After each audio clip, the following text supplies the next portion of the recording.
Council Executive. I'll move straight on to apologies because I think we know what to do if there is a fire alarm, and hopefully everybody's name is in front. So without further ado, Emily, I'll move to apologies for absence, please. Apologies from Councillor Bootroyd and Andy Gibson. Thank you. Okay, I'll move on to item 2. Any declarations of interest from councillors? Not seeing any. It's that one. So then we move forward to announcements by myself or executive councillors and directors.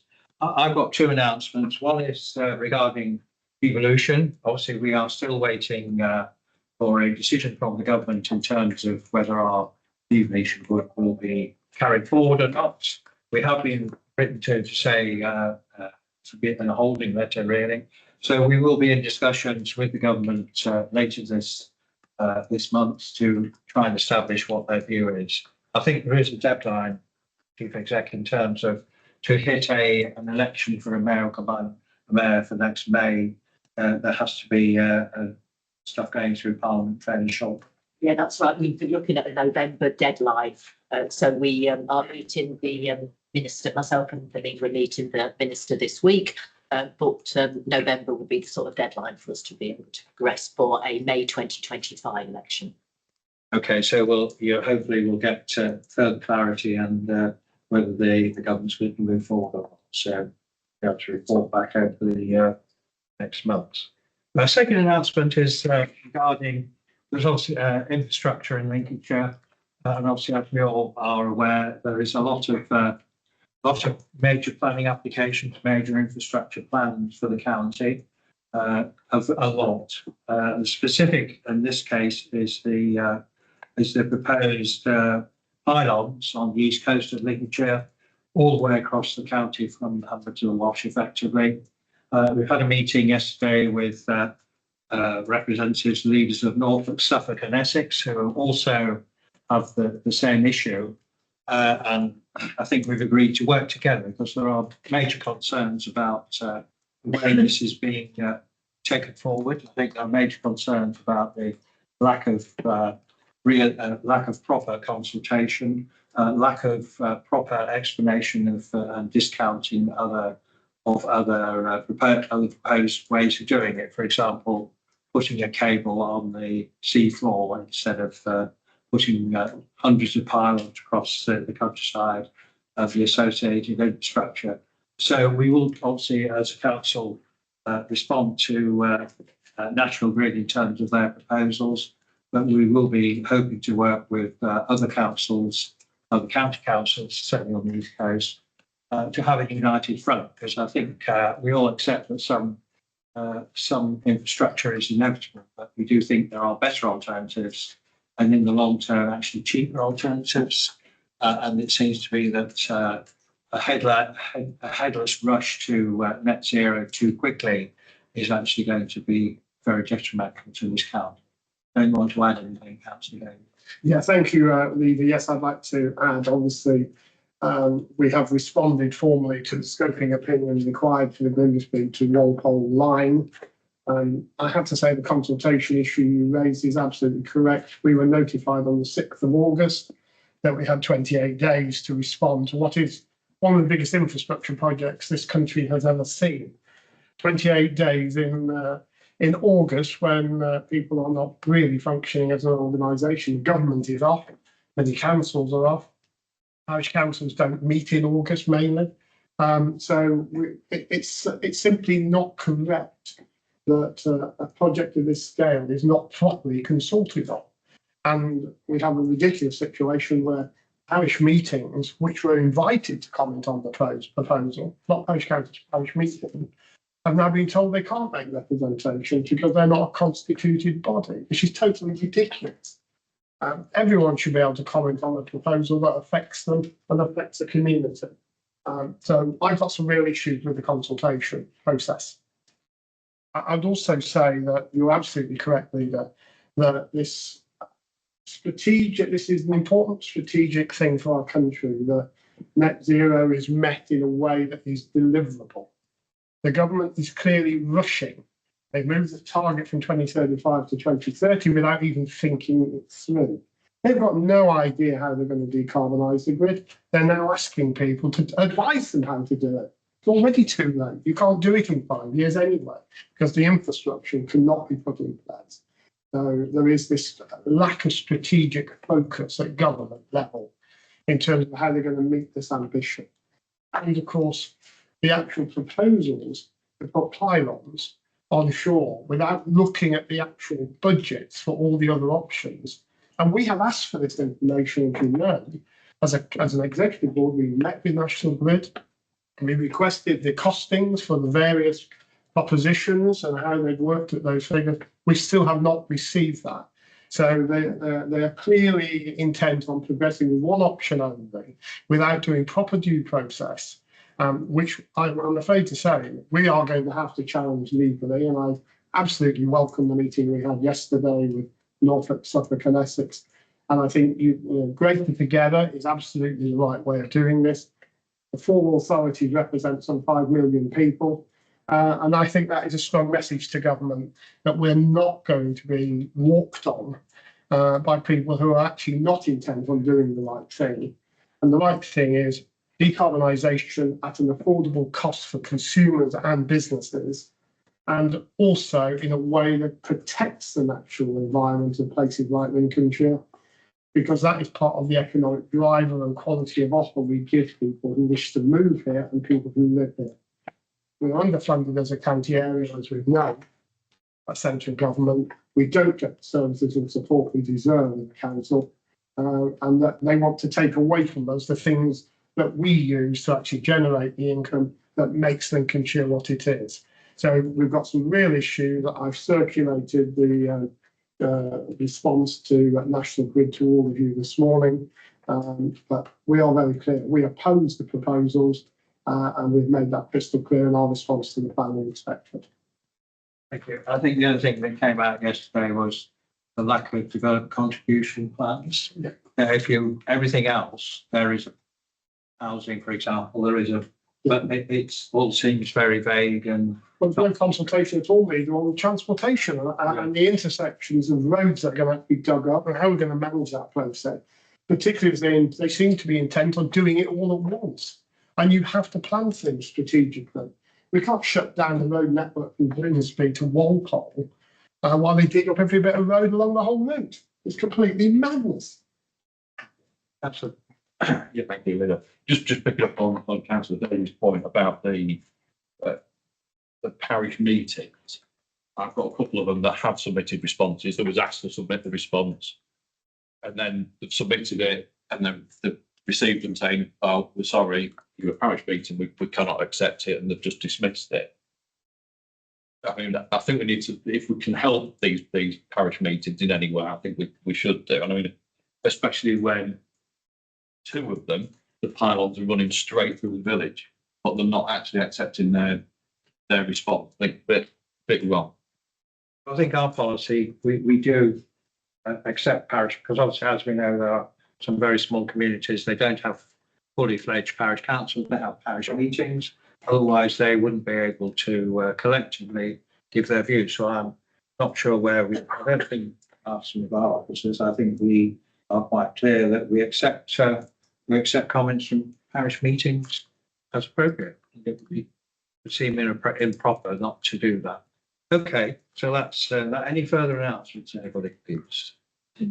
Okay, I'll then move on to minutes of the meeting of the executive held on 2nd of July. Is it your wish that I sign these as true record? Agreed. The same for the special meeting held on the 16th of July. The one item agenda, also is your wish I sign these as true record. Agreed. Great, thank you very much. Okay then, we now move on to the first substantial item, procurement reforms. Obviously, the government has, there is new legislation which comes into force next month, I believe. So we are required to look at, see if our policies are in line with that, but also I think it's a good opportunity to look at how we can actually upgrade and improve our own procurement policies and operations. So I'll hand over to Victoria.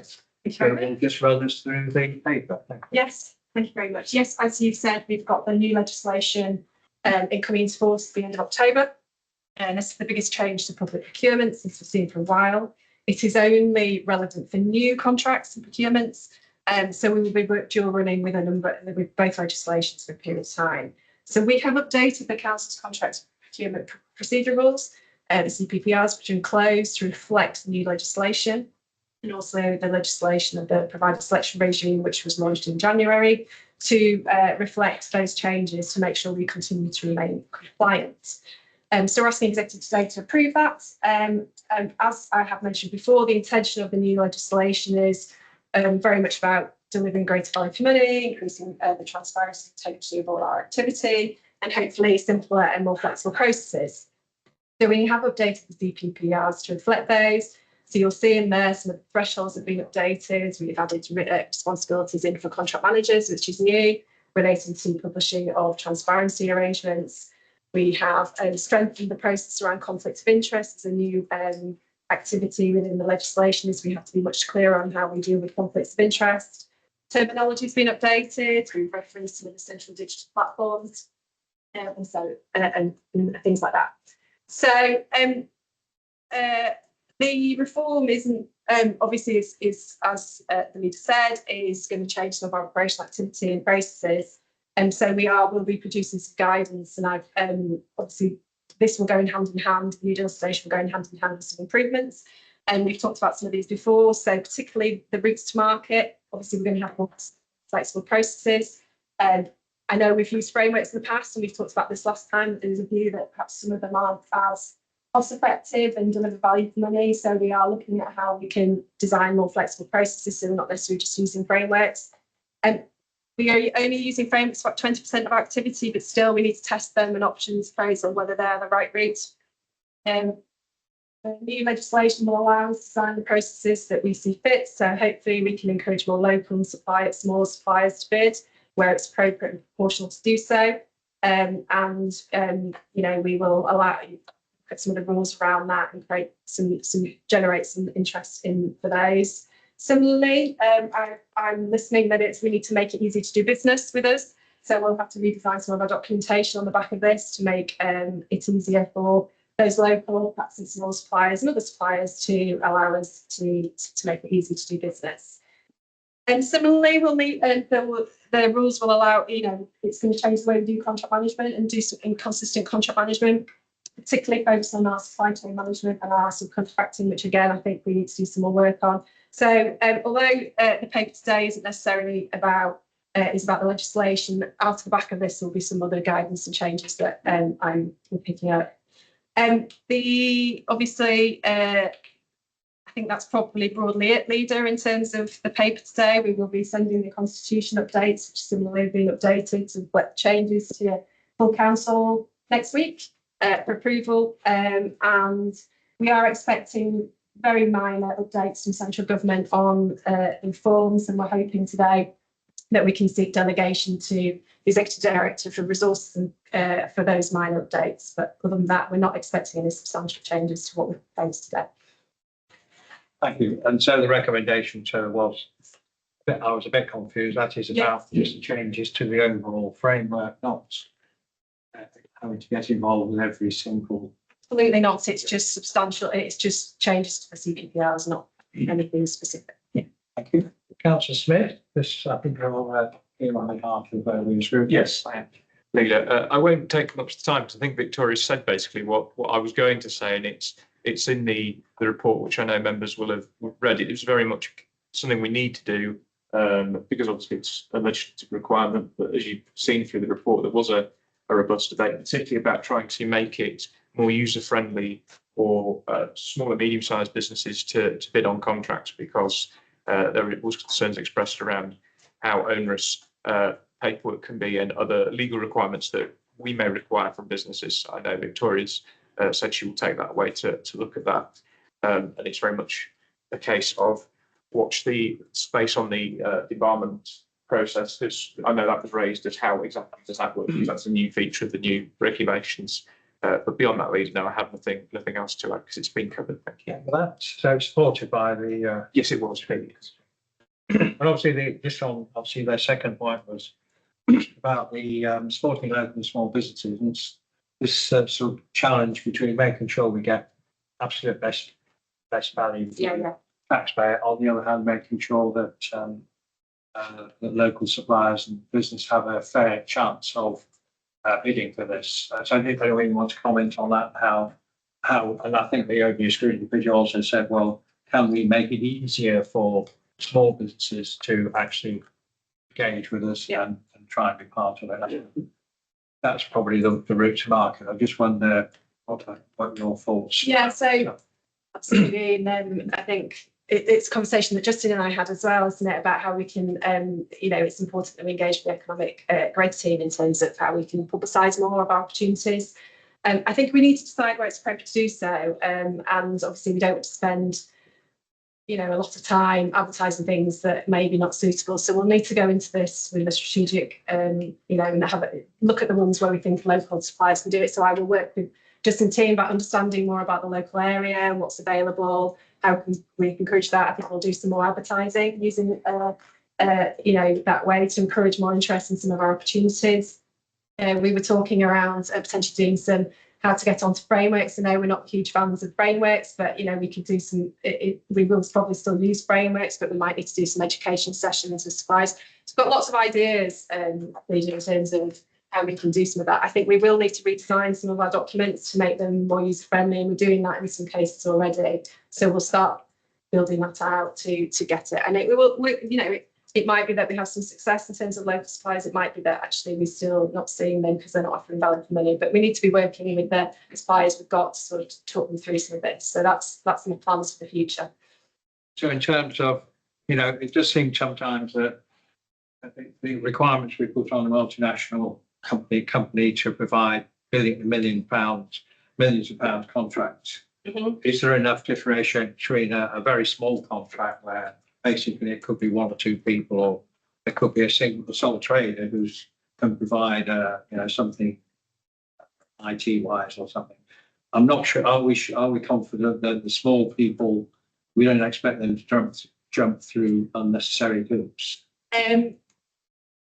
There are some hoops they will have to jump through. I'm not gonna tell you there isn't. So we'll have to, obviously, if they're bidding for millions of pounds worth of contracts, they will have to prove that they've got enough cash flow in their system to be able to operate that. We are going to have to do that. But my view is we don't focus on those contracts. We focus on the smaller stuff, the medium stuff. It's the smaller ones. Yeah. So I think we can probably remove some of those. Massive insurance policies. Yeah. No, I think we can. When there's only them working. Yeah. No, absolutely. We can take some of that away. So I just think we just be a much more sort of sophisticated in our. Absolutely. And we can work with them if they're successful. I think we can check some of that due diligence at the end. So yeah, we can look at that without a shadow of a doubt. Okay, because a lot of this will come down to operating procedures. Yes, real guidance and making sense. This is just the start of the. Yeah. Councillor Davies. Thank you. Just a couple of questions. Firstly, what's your definition of a local company? So I don't have a particular definition of a local company, but I'm In the report, it says that there's. So I'm we'll use a local company for lower value contracts. Well, I'm assuming that's up to how we do. I guess it'd be at the time what we think's appropriate. So I'm, very simply thinking it's within Lincolnshire. But I mean, I'm nervous about this local thing, merely because it's great if you're a local company, say in Horncastle, supplying something. You could argue that has a benefit to people of Horncastle, less so to people of Spalding. And if what we bought is more expensive by Horncastle, and therefore the taxpayer in Spalding has paid more, I'm not sure the benefit's there. The other thing is it gets gamed, doesn't it? Mm-hmm. This afternoon I could set up an office in Lincoln and say I'm a Lincoln business. I'm wholly owned by a firm in Hong Kong that's because of my local business. So I'd be a little bit nervous about that. My other really concerning thing is the understanding that tender contracts over £30,000 will be expecting people to use a tendering portal. Now, I'm not involved in local government in my business, but we use tendering portals a lot. And before I started using them, I had thick, dark black hair. They are notoriously appalling. I mean, to a point at which you would throw your computer screen through a window. So if we are going down that route, can we please have a tendering portal system that works? And that has been tested by some people who don't look and work in procurement 24/7. Because you're absolutely right. There will be people, £30,000 is a lot of money. Oh, it is a lot of money, but from a contract value, it's not a huge amount. There'll be a couple of people doing something who will jump onto this portal and they'll spend an hour trying to upload their health and safety policy, and they'll give up because it doesn't work, and they'll go, Yeah. right, sod it, I'm not going to bother. So there is going to be a central digital platform where information is going to be uploaded. Now, I'm not going to be able to influence the design of that because that's going to be done by Cabinet Office, but we are procuring, but we are procuring our own in-tendering system at the moment due for next year. So I will take that feedback on and make sure it's user-friendly and it is not just looked at by the likes of me. Yeah, no disrespect, but, if you. No, absolutely. doing it, Please do it. Yeah, whereas if you're a patent and yeah. decorating firm, Might get some supplies. I mean, you're right, because if you're a big company, you probably have a whole room for people whose Quite. sole job is to be tender and bidding. Whereas if you're small, the effort and time involved in doing it probably means it's just not worth it. Yeah, absolutely. It Yeah. needs to be. So, I mean, obviously is this tendering portal or whatever is that off the shelf there? Is it Typically an off-the-shelf product, yeah. So it's the one out there which is user friendly. You're testing me now in terms of my knowledge of products, but I'm sure there'll be something. And so we can have a look at that. And I mean, obviously, we won't commit to anything without us testing. Yeah, just think mid-mark, we could go for the cheapest one, well, that's good value, and find it's rubbish too. Yes. Or you probably pay a And bit it's more money. for something which Yeah. I don't know. Because things can be user friendly. Yeah. No, I get it. And the language on them isn't helpful either, is it? What to upload and some of it. what happens in my sector, quite interesting, if anybody's interested, is what you tend to find is primes come in because they can manage it, and they'll have a social value section. They'll have all of these various policies. They'll buy the product and service from an SME, double the price, bolt on a couple of other bits, and flog it to the Met Police. The Met Police think, oh, this is great, we bought it, we have a really good price. They've actually paid twice what you should pay for it because somebody's put some fluffy language around. So it would be nice in the future to understand what are we going to say to, ABC painters and decorators about what we expect from their carbon management plan when they're going to send a couple of painters down to the members' room to slap some paint on the walls, whether that's strictly necessary. Yeah, no, and I agree. Why are we asking for some of that stuff? Yeah. I'm with you on this. And just to pick up on something else you said about what we will advertise, wouldn't it make sense just to advertise all of our tenders? It's quite a time-consuming process and resource. So I've just come from a conversation about advertising more. So I think it would be something we need to think about because I'm not sure I'd have the capacity to deal with that. But if we're using an equal tendering system, how is it difficult to expose that then just to a public face? I think it's just all the back office stuff. So getting the documents ready, dealing with all the queries, and all that sort of stuff. I think you need to think about it. But possibly it might be something we need to think about. But Surely it would be great. This is all a list of them, and we get your painter and decorator. You're not going to be interested in the highways maintenance contract, but you go down the list. Oh, this is more me.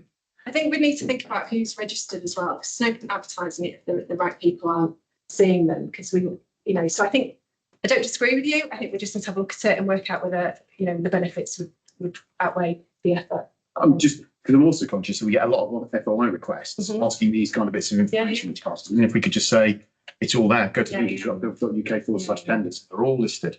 Yeah. We'll have the data held electronically. I can't believe that it's be too time consuming to list it out. Reverts to my person who does it.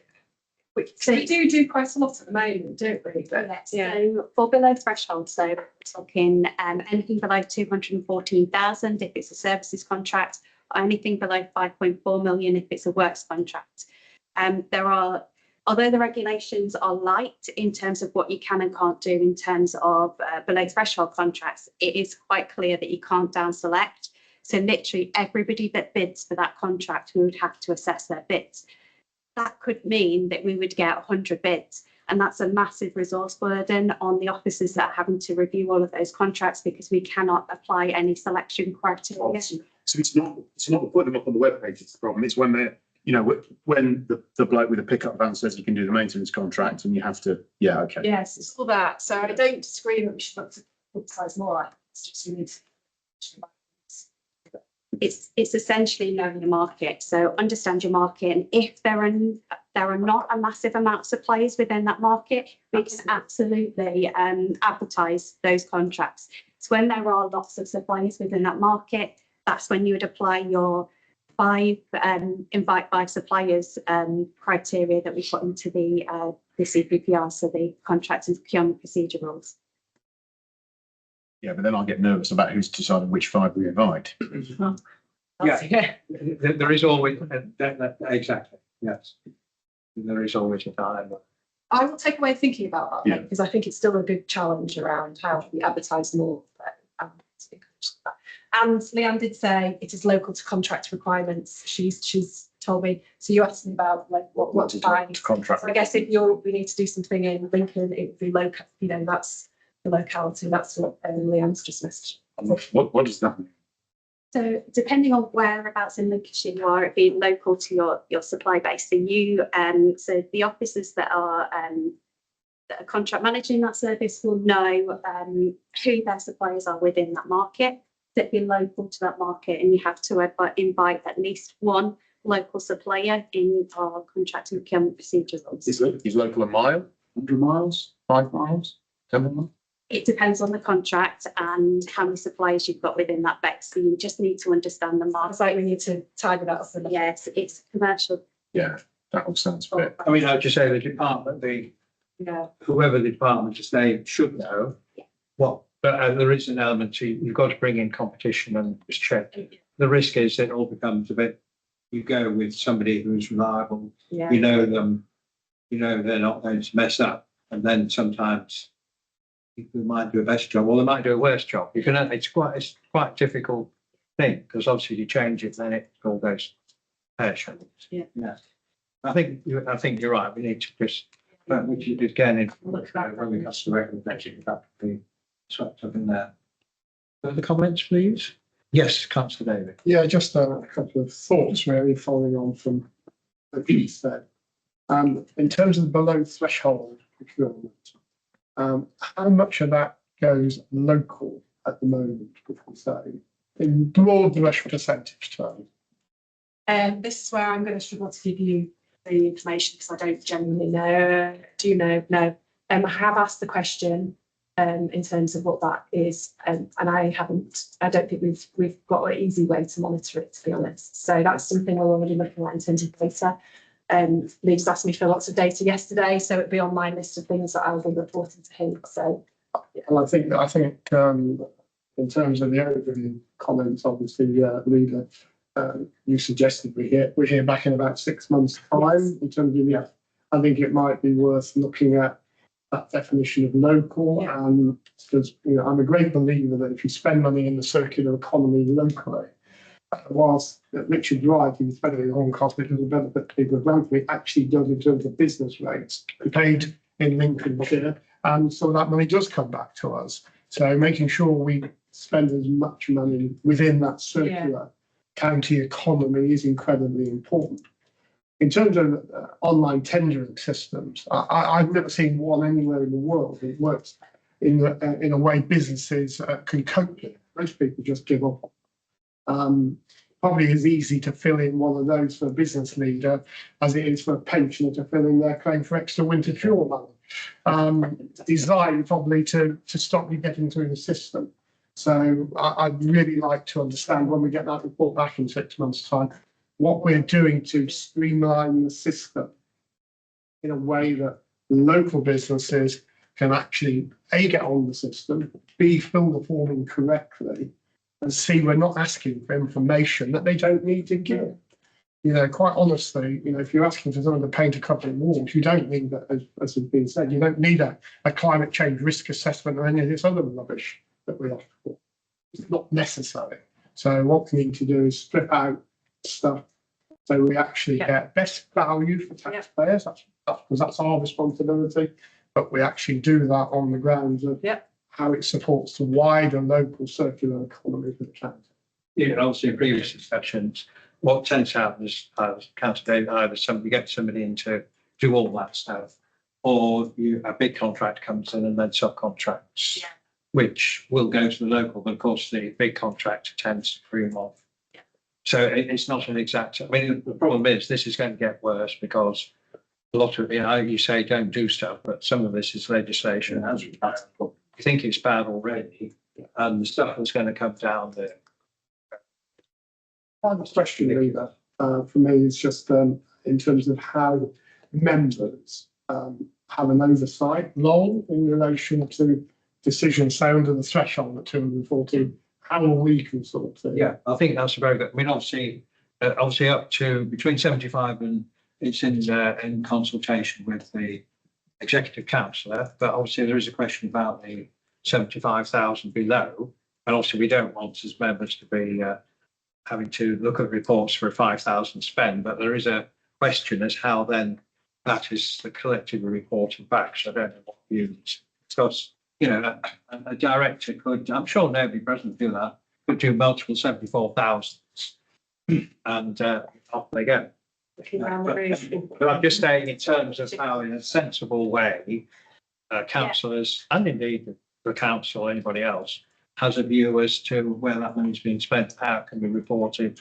Perhaps Andrew, how could we report it back in a not in a laborious manner, but so at least there is an understanding of Victoria's talked about the end-to-end process in terms of forward plans, the process of letting. And I think there's obviously clearly an insertion point in there around should form part. I think it would form part of a regular portfolio of conversations anyway. That would be the informal space to be talking about those, not going for the vast array of business that we'd be doing. But yeah, as part of the work that Vic's doing in terms of improving the data reporting from commercial, I think we should be able to start to very quickly get to a point where we can provide that as a. There should be a system that X amount was agreed by directors. Yeah. Either all of them or individually under the threshold, and it amounted to X million. I do think that so that at least there's an opportunity to scrutiny, and somebody could say, well, what was that all about? Yes. On a similar vein, obviously, you did mention in there contractors. I do think we don't seem to systematically be, as members, being, of a system of oversight of appointment of contractors. So I do think we ought to, in there, have a system where certainly that members in some form are made aware and agreed when we have contract. Again, it's got to be a sort of proportionate, because if it's a small contract, but I just feel we're not systematically. I think it happens very well in some places, not so well in others. I just think as part of these regulations, it should be required that members have an input into what do contractors. I'll just jump in. I think I'd see that as part of that process that I've just talked about. Then, so you've got the report, which is after the effect, but there's it's not. Yes, it's before the fact. That's what I mean. I know that it's part of a strengthening of the process from the point we say we're going to go out for something, whatever it is. So as members would approve a budget. Yeah, absolutely. Sometimes a contract, and there is no system. No system on evaluation. Did this work? Was it good value for me? Yeah. I mean, I think contractors are, in the right time, the right place are a good thing. Yeah. But I think we just need as members, elected members to, certainly portfolio holders to actually have an input into those decisions. And it says whether it's above or below 75k doesn't really matter. But there shouldn't be that part of that conversation should be formed as part of the policy making of the council. And just to add to that, particularly with regard to consultants, we need to bring in additional capacity. Those conversations about how the additional capacity is going to be brought in, either through contractors or through consultants or through relevancy, should be discussed at those regular meetings. And I think the strengthening of the monitoring information to be able to give us assurance around that, which currently we don't have, but they should be happening at portfolio holder meetings. And I think again, dovetailing with that with regular reporting gives us assurance where it is covered. Yes, of course. It's on your point, actually, it's about, and it was raised at OSMB, is how do we monitor how often something is, shall I say, subcontracted? Because I think Councillor Dilts raised it. It was actually a very good point, which is the lead contractor will get it, they will subcontract it, it will then be subcontracted again. And at the minute, I don't know how we as councillors have an oversight of that.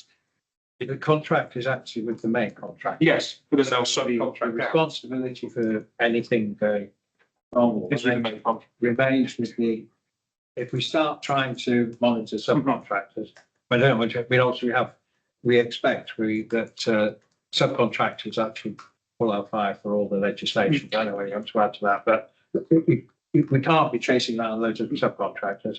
Main contractor is responsible, and they have for example, the Serco contract, they take overall responsibility, even though they've used lots of subcontractors. Yeah, I think it's a fair point there, because the big contracts, or we've got subcontractors, we should be knowing what the subcontractors are doing, and, we should be understanding the subcontractors and making sure that they are delivering. I think we talked about it at OSMB, You're saying but not chasing them directly, but through the main, but we should have visibility of that, sorry. And yeah, I'm not creating work there for this, but we should be having reports on the performance of the subcontractors. And we talked about performance, but if it's a heavily subcontracted contract, it would be one of the performance measures of the main contractor to report on that. So I think we can probably get some more visibility on some of the bigger contracts related to that. okay, any further questions, comments, please? Okay, the regional recommendations are there on page 17. We have proposed some changes. Do you want to, Nigel, read out the changes or all of it? Probably all of it. Yeah, and the executive approves the proposed updated contract and procurement procedure rules, protocols and working practices as set out in this report and agreed during the discussion on this item. Recommendation 2 is the delegation of authority to the executive director resources in consultation with the leader of the council to make any future changes to the CPPRs to ensure they remain in line with the legislation and supplementary guidance as issued by central government, and that the executive approves that the proposed updates to the contract regulations within the constitution be recommended to full council for approval. Okay.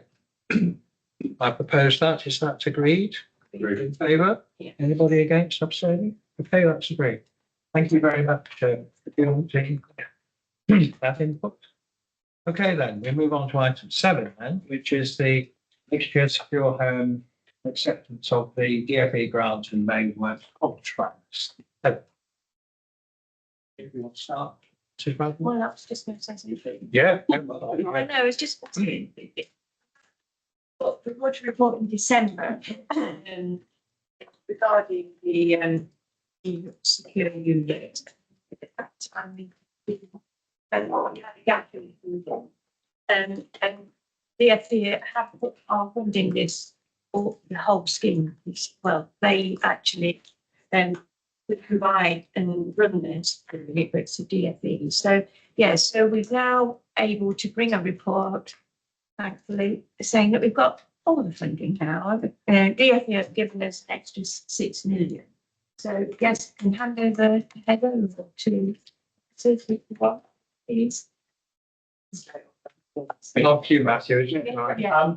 This, as Councillor Bramlett had just said, this is a follow-on paper from those which have been presented previously for initial feasibility studies and for the land purchase for a site on the outskirts of Sleaford.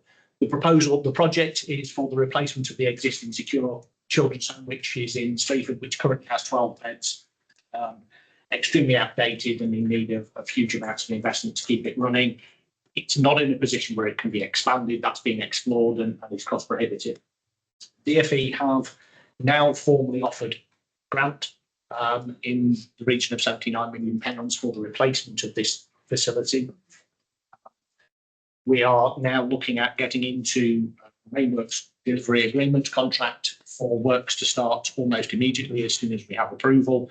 The programme will take approximately 2 years for the completion of the build. There will then be a fit out and training period at the end of that. So early in 2027, the new 28 bed unit would be opened.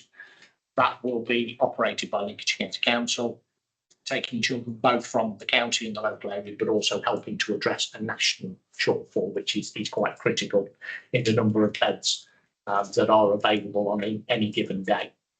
So really it was to ask for approval from the executive to enter into that contract, to accept the grant from DFE and to commence the main works.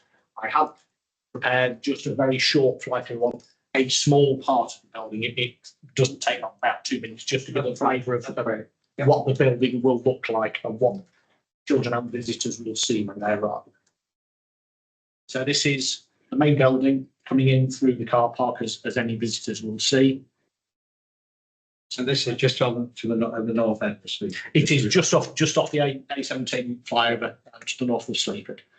This fly through takes you in through the main reception area, where visitors will gather, then through what will be the secure line. So this is now a secure element of the home. We will follow in through the corridor. We will go past the main dining area, which you will see on your right hand side as we come through this doorway. Catering kitchen, again, which will offer training to the children who will be living here, as well as catering for them and providing them with food. They will also be able to learn the trade within that environment as well. So this is the dining room and kitchen on the right hand side. Education courtyard on the left hand side, which will be used by the school based within the unit as well. Follow the corridor round, past construction training facilities, which will be used to train children there in various different elements of construction, both wet and dry trades. What's termed a bus stop area, just where children can be calmed down if necessary, past further classrooms, and will then be coming out into courtyard. Each home has its own residential courtyard where the children from that particular home will play and have outdoor activities. But also what it brings in is what they call a walk to school. So rather than just staying in the same building all day, every day, never setting foot outside, when they leave their home, they come out into this courtyard, they will do probably a couple of laps around the courtyard just to get a bit of exercise and then physically walk into the school to give that bit of separation and to give a degree of. When you say leave there, what do you mean? Each of the home has 5 wings. Yeah, that's right. So They live within each that wing will in a have, group yeah. of 6. So they come out of there, do a lap around the courtyard, a bit of exercise, and then into the school. And this basically, just the end of it, takes you into the main living area of one of the homes where 6 children will live for however long they are based within that home. They then have their own private bedrooms, their own private shower rooms, etc., all based within this home. So funding from DfE has now been confirmed. The draft grant offer letter has been received. It is now just waiting executive approval for us to accept that grant and sign a contract with the construction company to start on site as soon as possible. to read scrutiny comments from children's scrutiny. Thank you very much, Leader. I think really before going on about this, I think it's very much our hearts and minds to have done the very best within the parameters and the reduced funding that did actually happen. The Children and Young People Scrutiny Committee considered the report at the meeting on the 19th of July and unanimously agreed to support the recommendations within the report. We endorse the project's current scope and future potential and emphasise the significant positive impact it would have on providing quality care for young people in Lincolnshire being placed there. We voiced concerns regarding the funding gap for the project reflected in the report, and we were reassured that ongoing discussions with the Department of Education had resulted in a commitment to cover the full cost as the latest assessment on the 31st of July. We were also reassured that the Department of Education will be responsible for the modernisation, the upkeep of the building, and that each year the council will apply for the DfE grant funding to cover the necessary upgrades and maintenance as has been alluded to. We questioned the possibility of a future expansion given that the wing of the office accommodation has been removed to save costs, and we were pleased to hear that the office space could be reintroduced if additional funding becomes available. However, we were advised that expanding the accommodation for the bed spaces would not be easy due to the building structural design, but would support ancillary spaces. Could it be added in the future? It's just a bit of a shame that we couldn't have more accommodation. I'd like to say on behalf of the scrutiny committee, it came across from several members that we really feel that officers have done their real best to actually attain what they've actually managed to do. Thank you. Thank you.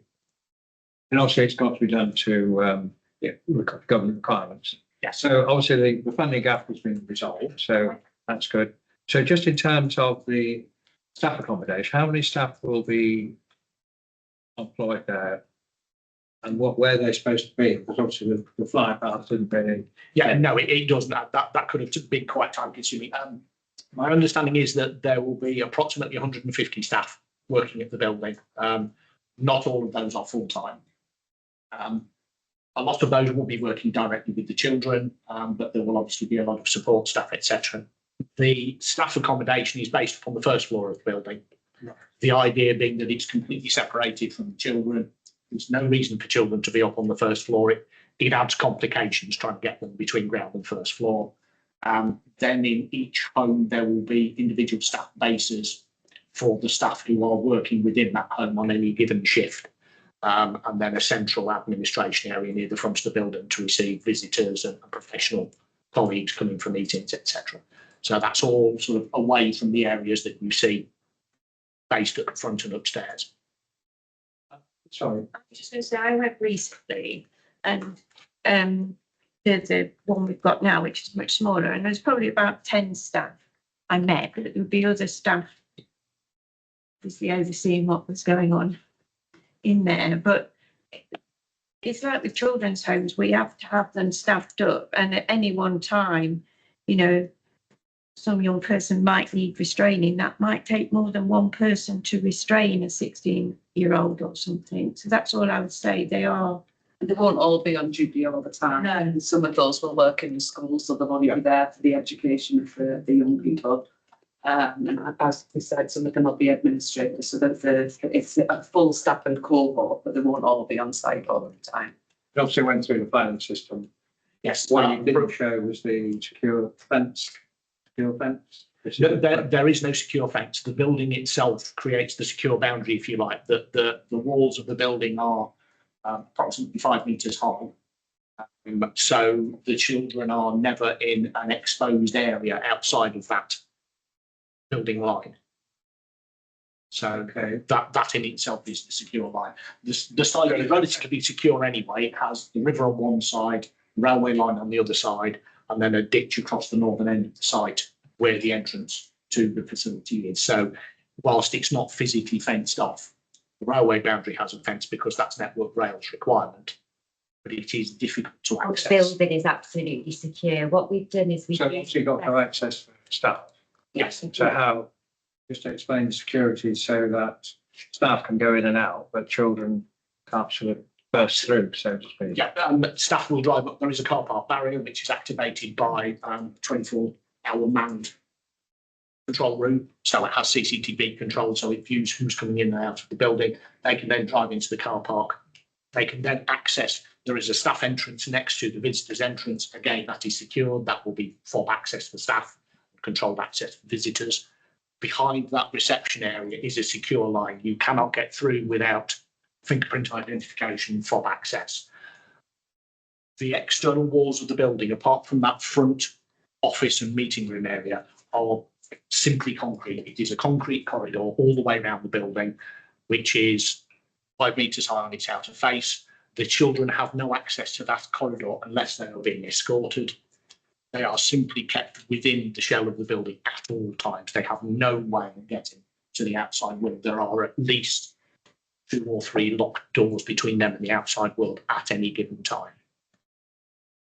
This has gone through all of the national requirements as well, and the DFA have checked all of this as well in terms of making sure that I think in comparison to the old one, we don't have any of that external fencing in the way. So the current one. Yeah, you have There's a great big fence all the way around. Because the young people exercise outside of the home, don't they? So they're in that space between the home and the fence.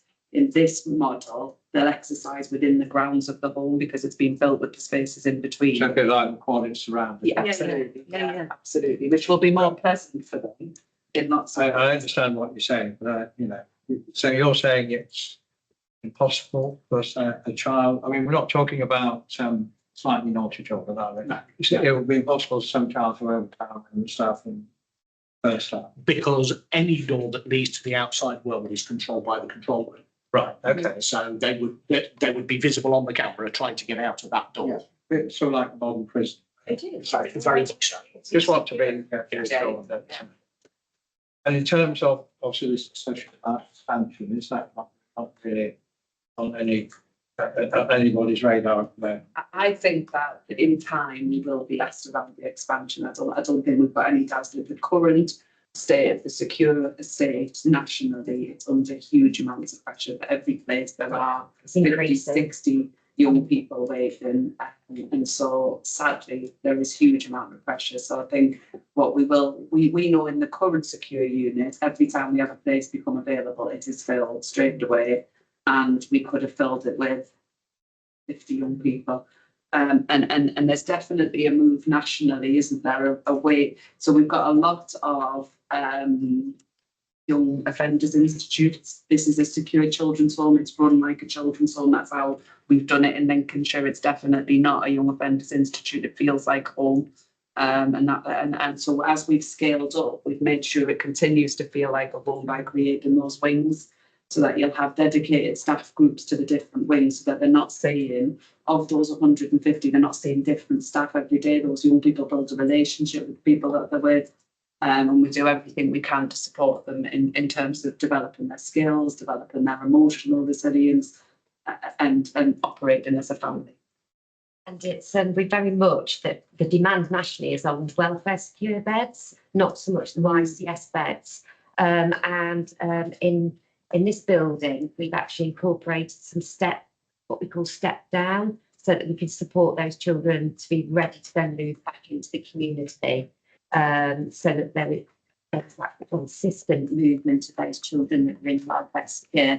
We want them to spend the least time as possible in welfare secure, then be able to reintegrate back into the community and back home, hopefully. Just Tara, for people who aren't familiar with it, welfare secure is where a child is secured for their welfare, not their crime. So it's because they will either harm themselves or harm other people or be harmed by someone else. And it has to go to the court. It's not a decision we make, it goes before the court. So the secure welfare is absolutely where we've got the demand. Young people with really complex needs who are not safe to be in the community and aren't able to be in a hospital setting or a children's home setting because they're risk to themselves and others is too bad. The number of those is increasing at a really, really alarming rate. So when the out of county children, they go back to their, when they come Oh out, yeah, they'll go back to their go home back to their home. They and don't whatever set up is. Yeah, they don't become that. there. But the good thing about the step down is actually nationally that will be a really important resource, because we need to find a way of getting these young people from that secure welfare. At the minute, they go into really expensive accommodation where you've got 3-to-1, because the risks may come down a little bit, but to get them back into the community, you need a really expensive package. We want to be able to, within the safety of the secure unit, step them down in a way that allows them to go into a placement that's not as secure as might need to be. And we need to find a way nationally, we need to be working to de-escalate these young people. So when they're no longer children, then if they don't step down, what happens? Then it would transfer to the adult. And what happens then, Martin? With children who haven't been able to step down, they're going to secure accommodation? We have a range of accommodation which can be very secure as well for adults. And unfortunately, some adults will stay in that accommodation for their entire lives because it's simply not safe for them or for others to be out, which is why some of our care packages are quite expensive. Sorry? Wendy. Thank you. I think this is absolutely fantastic, because obviously, as Martin's just said, if they get to adults, it's going to cost us a lot of, not just the money, it's the welfare as well, but and the quality of life. I just think it's fantastic that you've put workshops in there. So basically trying to get their brains and their minds occupied, so that will help with the rehabilitation to probably hopefully get them back into society again. But it's really good, and if I can come and visit at any time, I'd really like to, because I think it is fantastic. But it's obviously cost a lot of money, but if we can, help these young people, because they are really, as you know, I think it's a real testament to the current security unit that we've used to have this provision. I think it is recognition, the fact that we have had expertise in this area, we have done a lot of work in this area. So I think it's really great for Lincolnshire. It's great for employment in the area, it's great for opportunities, but equally it's great because then we're able to place some of our own children in the welfare, and we can develop those skills, and we can use those skills across our estate. So it is, it is flagship. When this is delivered, this will be the only one of its kind in the country. I know it's probably not something we'll see. Is there a national, I mean, obviously it's government money. Is there a sort of an expectation of a percentage of children there will be, hopefully step down into sort of something like a normal? Yeah, so there'll be a whole range. They'll decide to a large extent, particularly in the secure, which young people come to us. And then they'll work with us. So they will commission all of the places, and we'll trade the welfare places as we saw in the business case. But there'll be clear expectations in terms of what we deliver for these young people without a shadow of a doubt. And that's why I do think eventually we'll end up with the expansion, and we'll end up with. So nationally, what is the success rate? I'm not sure how you define success in terms of people not going to adult secure accommodation. So for the secure beds, that will be determined by the court. So some of them are imprisoned for 20 years. And so regardless of how well they do within that provision, they will transfer to an adult prison. That's determined by the courts, their sentence. So their crimes will bring a sentence, and some of them will turn 18 with us and transition. So in the secure beds, you're working well with them. They go to prison, and it just becomes all disappears, because we know what prisons are like. So what percentage of the beds are prison beds? Use that. Secure beds. Yeah. Secure beds. So in the new unit, there will be 16 welfare beds and 12 YCS youth custody beds. 16 welfare secure for those children, young people that aren't subject to youth justice. How many are sort of prisoners? 12. 12 prisoners and 16. And 16 welfare children. Understood. And no, I don't think there are targets, actually, to answer your question around how well we step them down. I think nationally we've been overwhelmed with the number of children needing to be secured for welfare reasons, and I don't think we're yet at a point where we are successfully monitoring what happens to them after that. And I think one of the things that we do is we monitor what happens with our young people after we've had to have them in Lincolnshire in welfare provision. And actually, we've got some real success stories. Yeah, very, very well. I don't think I know of any of an Lincolnshire young person who's gone back again into secure after they've had a period at LSU. It's probably worth highlighting. So for the prison beds, secure beds, as Heather said, they're given a sentence and they fulfil their sentence. With regard to the welfare beds, they're individually commissioned by each local authority. So it's not, for example, the DfE saying, out of all these, 50 children you're going to have over a year, we want these particular performance measures. It's an individual local authority doing one individual child. And Heather's right, I don't think there has been any sophisticated conversation across the whole of the sector about how local authorities could come together to develop a performance framework around those young people that need welfare.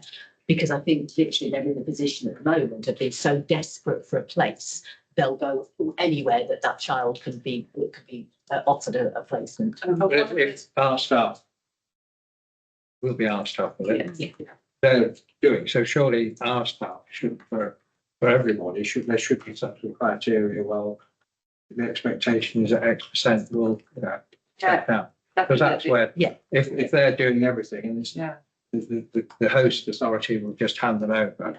So how it works is our local authority would go to court and say, provide the evidence to the court, this child needs securing for their own welfare. And the court usually will say, we give permission for you to secure them for 12 weeks, for example. I will correct me if I'm wrong. What happens across those 12 weeks is we work with that local authority and we will say this child's making great progress. And we will demonstrate to the court that that child's ready to cease being in welfare, or we'll demonstrate that the risks are still really high and they need to remain in welfare.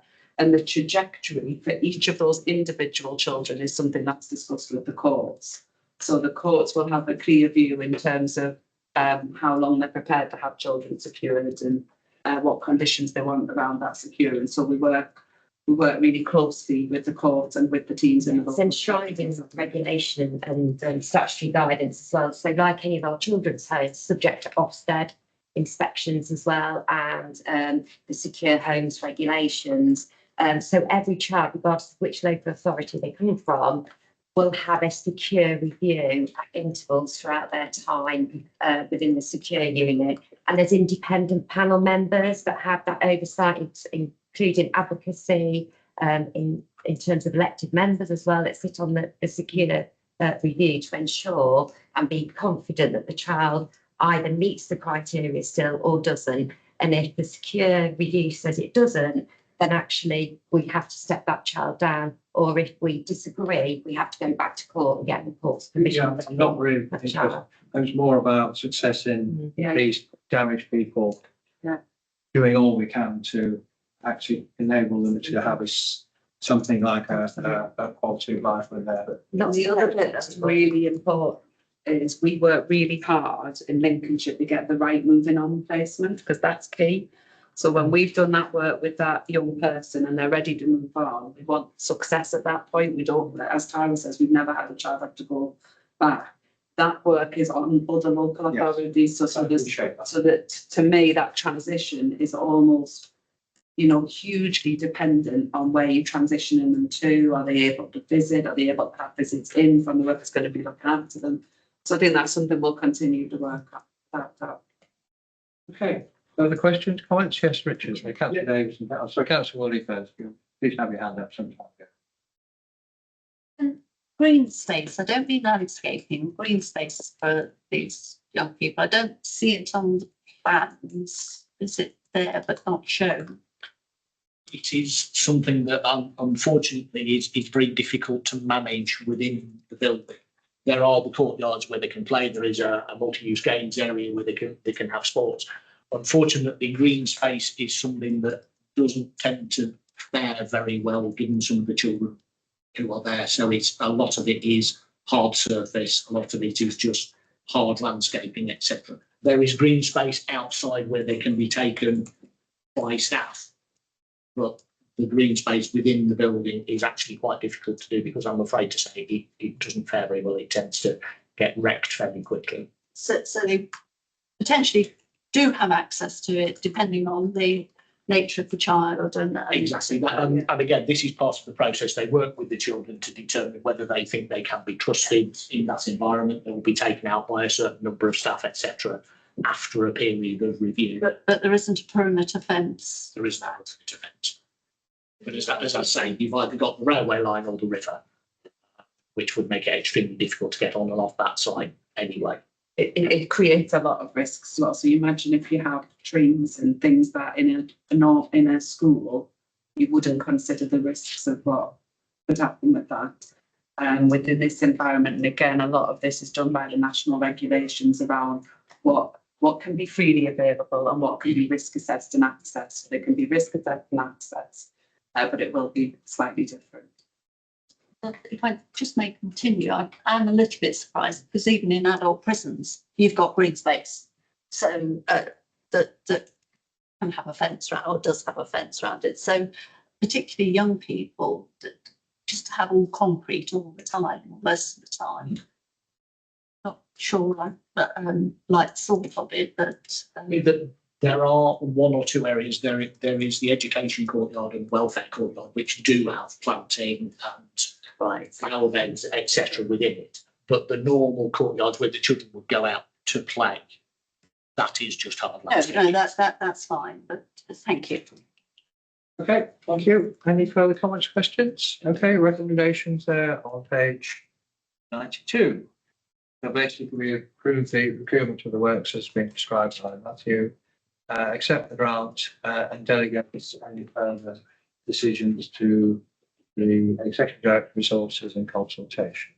All those in favour, please indicate. Thank you. It's agreed. Thank you. Very much for that. Thank you. Moving on then to revenue budget monitoring report. Straight to Michelle. I can be. I can just give a bit of a brief preamble because I think it's probably worth reflecting on what's going on nationally rather than the new government. That might give rise to some debate for our leadership. So, obviously, Michelle's going to present the Q1 report. It's an early report in the final forecast. It's reflective of some of the pressures that we talked about at the year-end process in July, most notably around transport and waste, which Michelle talked about. It's going to reflect on the national announcements from the new government, because we're expecting a one-year budget from the government on the 30th of October in advance of a spending review in the spring, which should cover the remainder of the parliamentary period. Clearly, that one-year process presents risk for us financially, potentially at the moment. We talked in the previous budget setting processes about a reduction in the spending profile of unprotected government departments, which the government, local government, is one of them. We've also got a number of variables in our funding position around, existing grants that are in the system, such as the revenue support grant and the one-off grants that were provided at the end of the process last year, all of which present multi-million-pound variables in our budget planning. So clearly, keeping a very keen eye on that. We'll be working through the Society County Treasurers Network, for example, to glean more intelligence on that front. And then clearly beyond that, things around redistribution and what have you, and other issues that the government may wish to do around funding may come further down the line as part of that spending review. But potentially a lot of change for our funding base as a result of those with the new government. I'll hand over to Michelle if that's okay to cover the specifics of the report. I think, as Andrew said, quite a lot of what I was going to say is covered there. But so the report highlights that we've continued to see the pressures that we were reporting at the end of last year, and some of the pressures are indeed the carryover of some of the overspend from last year. So on the revenue side, we're currently overspending or forecasting an overspend of £4.7 million on our service budgets, predominantly around school transport and some pressures from waste and some of the social care services. We have had some savings identified there as well. So we identified savings last year from the rates reduction, and that's following through into this year, and that will obviously be addressed as part of the budget setting for this year. So some of the property rates on the heritage sites that we saw savings on last year.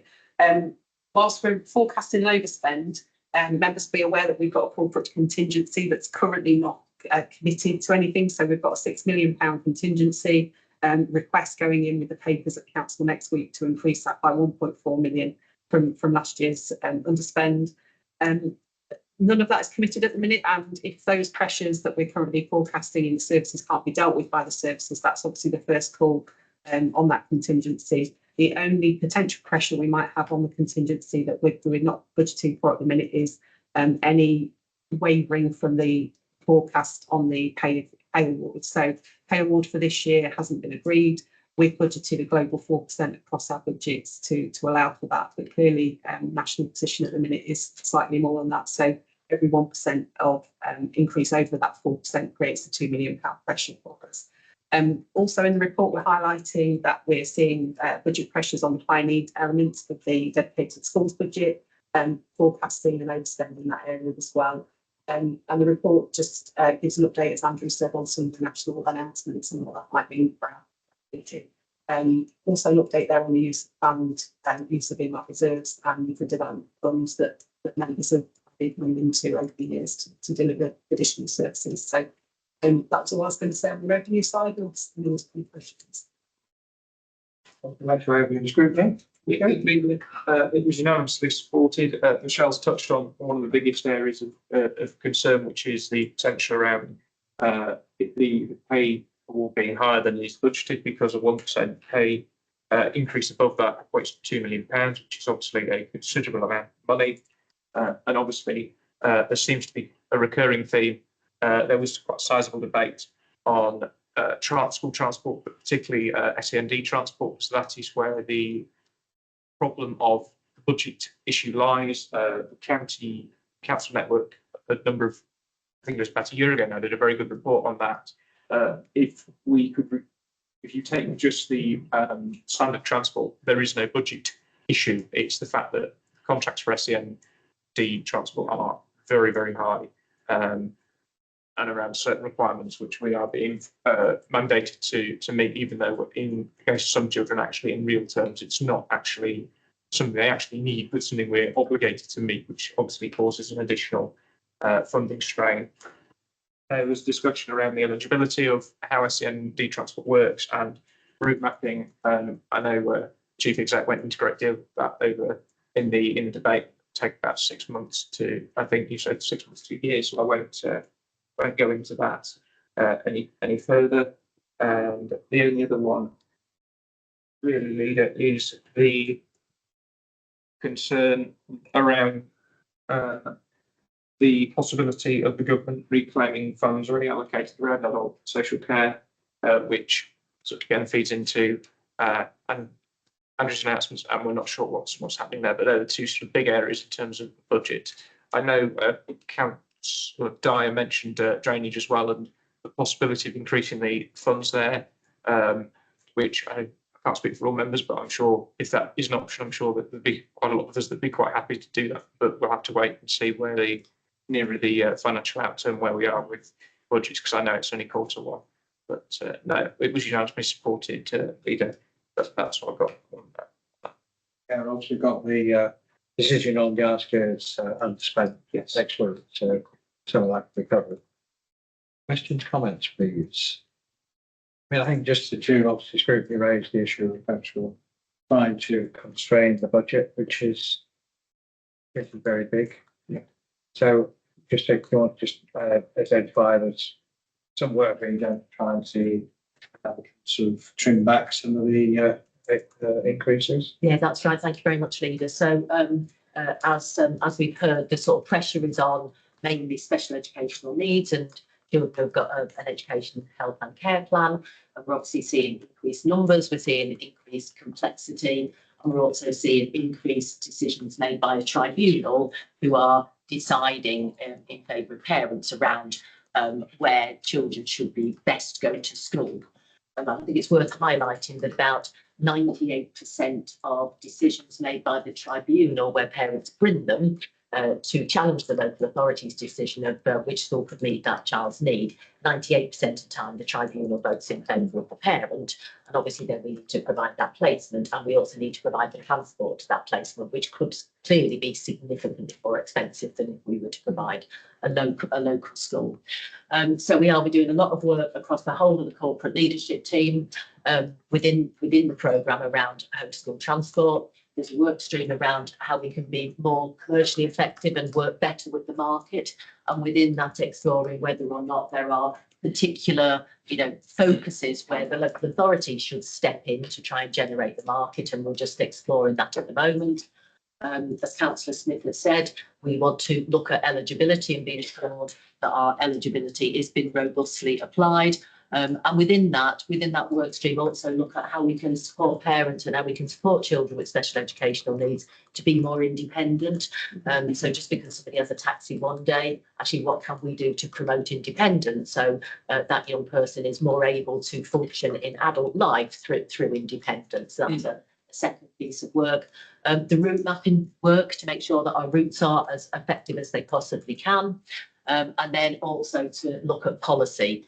I think there are very few areas where the local authority provides support outside of statutory policy, but we need to look at everything to be able to give them an opportunity to make choices.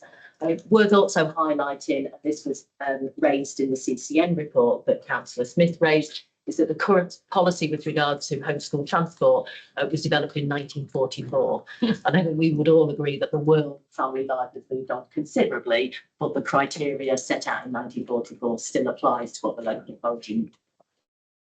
Thank you for that. The other area is obviously the waste. Got anybody from your waste expert? Perhaps Andrew, in terms of how to try and manage that potential. Yes, there's a continuation of what we were reporting around tonnages at year end. So obviously the waste forms a lot of the debate that we have during the performance meeting. So we're well versed on the measures that were taking place there. And then furthermore, working with the energy from waste plant and then so Victoria, who's been in the ring as a minute ago, has been working closely with the team in terms of understanding how we can better manage that contract more as effectively as we can do to ensure we can sort of manage the costs down where we can there. So they're predominantly the groups taking the moment. I think. I was going to say, Chris Yorston actually joined us at OSM, that is the way Head Waste Services. I think there was a specific question about if tonnages are increasing and function at the facility is increasing, why are we not seeing that through the income? I think one of the things that was explained is you pay a gate fee for the ton that's dropped on day one, and that that's included in your contract cost for the current year. What you then see is a delayed kind of income coming in from the sale of the electricity that is corresponding to that, because we get that information a year behind. So we did actually see some increase in income last year because that was the delayed response from us paying more for our electric the year before. And that tail off and is quite difficult for them to forecast. But I think it's that kind of trying to unpick the contract a bit more and understand and try and forecast a bit more what the income impact is as well as the cost. So we're reflecting the cost pressures at the minute. I don't think we may be truly reflecting all the income that might come through as well. So I listened to that. Now my question to finance really, yes, there was the 6 million, whatever it was, we got extra last year, which, and then you can't guess what. So somehow in the figures that must be in those figures somewhere. Yeah, so in these figures because it's in there. Yeah, so we got an additional income last year. We made a decision in Q2 last year to move that and fund some of the capital programme of that.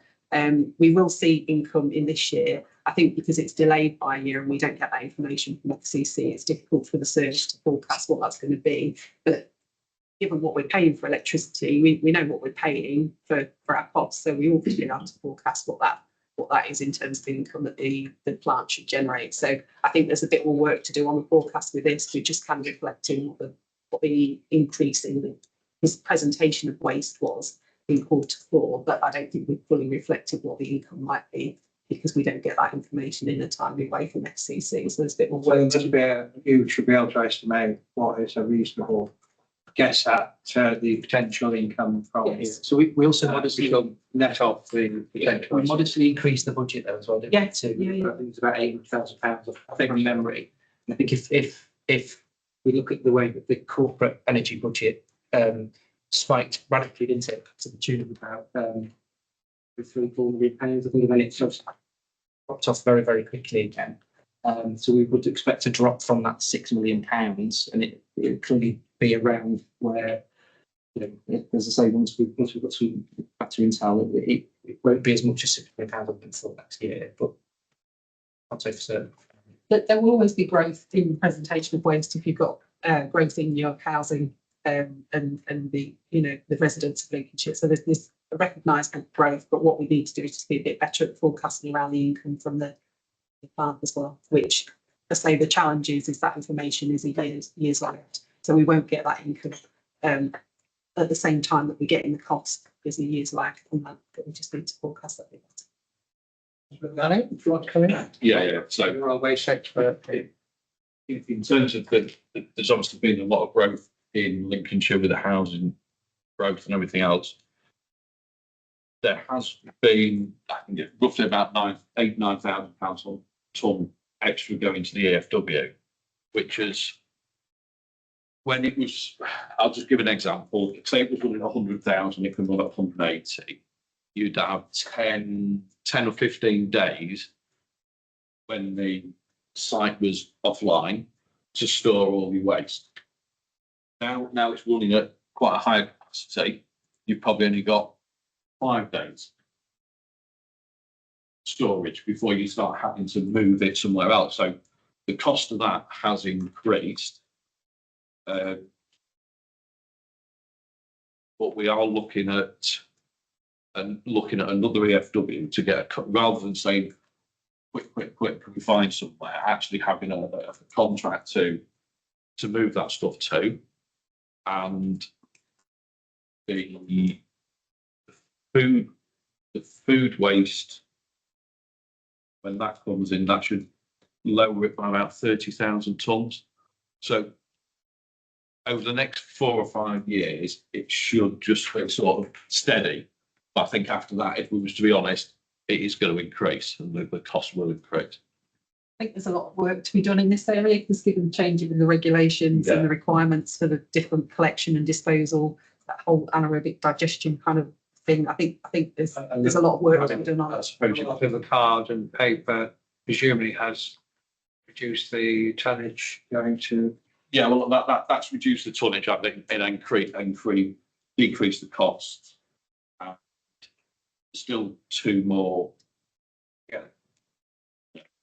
Hopefully 2 more. Well, we're told the Lincoln are gearing up for doing some of Lincoln. But then there's also the deposit return scheme. So stuff that we're paying to get rid of at the minute actually might be sorted out at the household, where they go and take the bottles back themselves and get it takes us out of the equation. So there is quite a lot going on in one way or another. Okay, anything further? Okay, recommendations, 112 page. We note the reports and any mitigations shall be taken. Agreed? Agreed.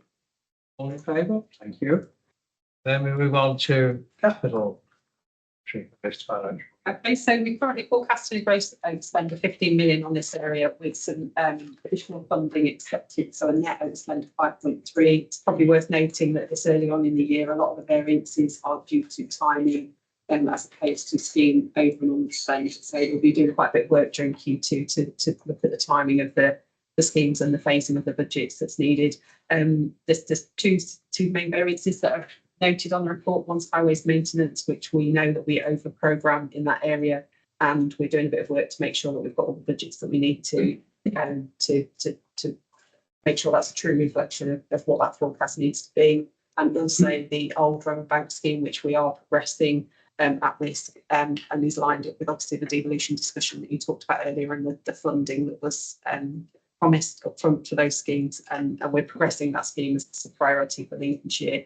I think the challenge will be is those schemes were all supposed to be delivered in 24/5, but given how late we are in terms of being notified of that money, that will be quite a challenge if we weren't progressing some of these schemes at risk. So currently we're forecasting an overspend on that.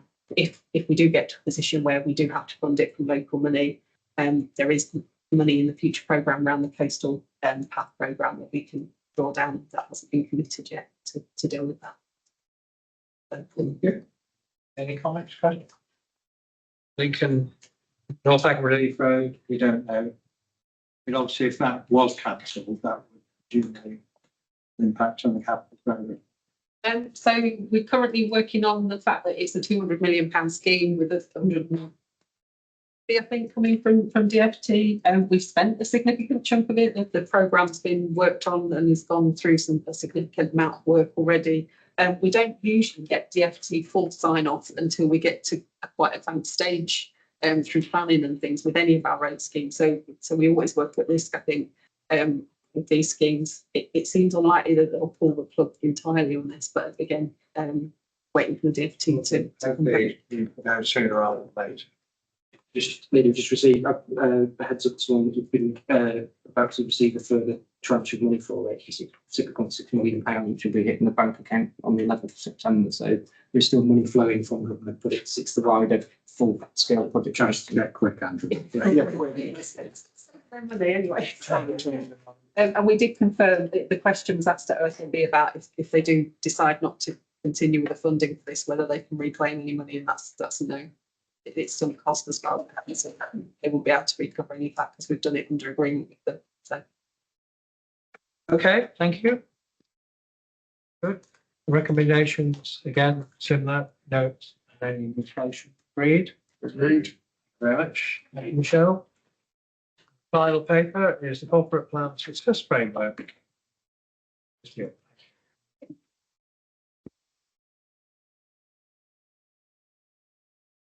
Thank you. So it's Q1 performance, so up to the end of June. I think it's fair to say that we've got really kind of strong performance across the majority of areas that we're reporting in Q1. Where we are seeing targets not being achieved, we've got clear rationale and reasons why that's the case and why things hopefully will change in those areas. So we've got 32 activities that we're reporting in Q1.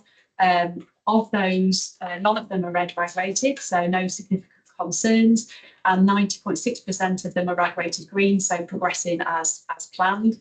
There are 3 activities that are amber rated, so that means that they are slightly behind, but it could just be one milestone within the overall activity, but they are still hopefully overall progressing within agreed limits.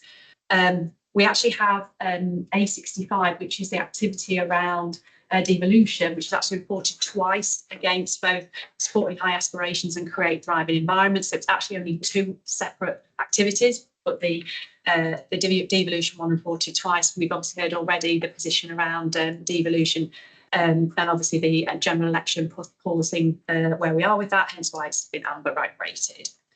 The second activity, again, one you'll be familiar with from last year, which is around the continuation of the development of our extra care and community supported living accommodation. Again, this was the milestone was around agreeing governance arrangements and having a single responsible officer. That work was slightly behind where anticipated in terms of some of that governance arrangements. However, the construction of the Welton scheme is moving forward well, and we've also reached agreements around the Sleaford scheme. So in terms of the actual construction of those schemes, that's progressing well. In terms of the key performance indicators, we're reporting 85% of these are either exceeding or achieving the target set. There are obviously 6 of those are exceeding. I won't go into all of the detail, but we've got adults discharged from hospital who remain in their own home 91 days after that discharge. So again, a really positive that we're exceeding that target. Household waste to landfill, again, a measure we're all very familiar with. Our customer levels of satisfaction, so those when people bring the customer service centre and complete that, again, we've seen consistent positive performance in that area. Carers who received a review of their needs, again, really positive to see that's exceeding the target we've set. Again, 2 other measures that we're familiar with that have exceeded previously, which is around the numbers of business supported and also the percentage of ultra-fast broadband coverage. So all of the, obviously the narrative and the detail is in the report. I won't go into those that are green rated. There are 11 of those. Again, you can see all of that detail. And I'll briefly touch on those that are not achieving the ambition or the target that was set. So those that got the red rag rating or the red cross. Again, 2 of those measures we've discussed at length previously around recycling rates and recycling at county council owned household waste recycling centres. So there is a full narrative, as there always is, within the report that explains all 4 of the waste metrics together and how the waste hierarchy obviously interacts. And then the final measure that hasn't achieved the target in Q1 is a new measure that we added to the performance framework this year, which was around the percentage of Section 19 flood investigations completed within 6 months of starting. And again, this hasn't achieved this quarter. A narrative in around the complexity of some of those cases has meant that it's taken longer than anticipated. And also we're only just starting to see the impact of obviously that additional resource that was put into the team. So the capacity to undertake obviously the significant number of investigations that we have. And the expectation is that we will see a much stronger performance in Q2. We've included 2 contextual measures in the report this time. So these are those that don't have a target or tolerance set that the executive directors have recommended come up into the final report.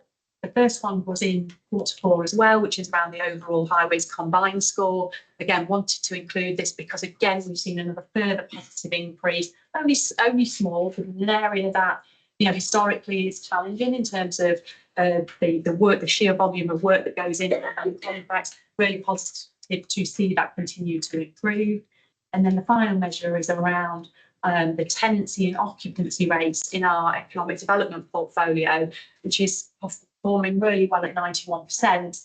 It's not 100%. We wouldn't necessarily ever expect it to be 100% because we have some capacity for obviously movement. But again, obviously, I know Justin's here today, but obviously we're starting to see that that's actually really getting to a tipping point of that occupancy being right at the edge of where what we've got at our disposal. So that's kind of in summary. I'll hand over to any questions. Thank you. And you had a lot of debate on this. It's very interesting. I'm not sure how much of it relevant to the, but I really enjoyed the debate. I was going to say most of it actually was in relation to districts. To be blunt, it was around planning and issues, but in a way it is sort of related because although the planning issue isn't our responsibility, especially for homes that are designed for people of an older age or people with disabilities, it then causes us issues around adult social care and transport, be it through scheduled services or Call Connect or what have you, because they're not built how we would want them to be built for people to get the most out of them when they need them. I know, for example, the Central Links Local Plan has a policy of getting it to M2 standard, which is basically the higher access standard for dwellings, but that doesn't necessarily solve everything. Waste again was touched on, and around the target for the percentage that went to landfill.